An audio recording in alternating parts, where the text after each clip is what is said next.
मुंबई की local train का हादसा तो आप सभी ने सुना होगा।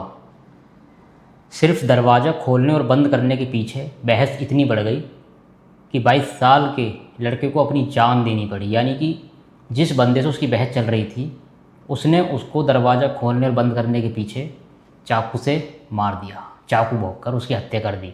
और दूसरी तरफ दिल्ली में 11 साल की बच्ची रेड लाइट पर बैलून बेच रही थी और एक टैक्सी ड्राइवर उसको अपनी गाड़ी में डालकर ज़बरदस्ती उठाकर वहाँ से ले गया। पहले उसका रेप करता है और फिर उसकी गला घोंटकर हत्या कर देता है। ये दोनों ही मामले ऐसे हैं जिसे सुनकर लोगों की रूह कांप जा रही है।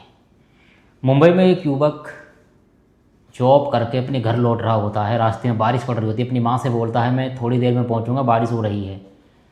साथ में खड़ा हुआ एक युवक डाले पर दोनों, उसने दरवाज़ा खोला कि बारिश हो रही थी, 2-4 बूंदें उसके ऊपर आने लगी, इसलिए दोनों में बहस बढ़ जाती है। दरवाज़ा कभी बंद किया कभी खोला, बस इतनी बहस में युवक उसको मार देता है और उसकी माँ का रो रो कर बुरा हाल है। अब इसकी मौत का जिम्मेदार कौन है? क्या आरोपी को सज़ा मिल पाएगी? ऐसे आरोपियों को फांसी होनी चाहिए।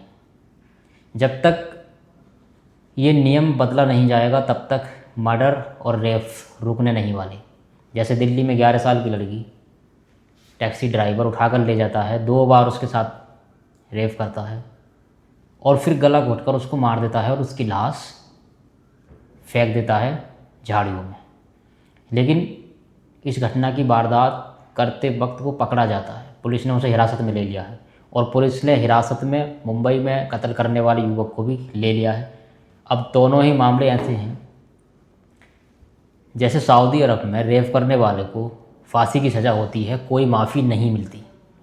अगर यहाँ रेप करने वालों को फांसी दी जाए तब ये कंट्रोल हो सकता है कि शायद लोग डरेंगे ये कदम उठाने से।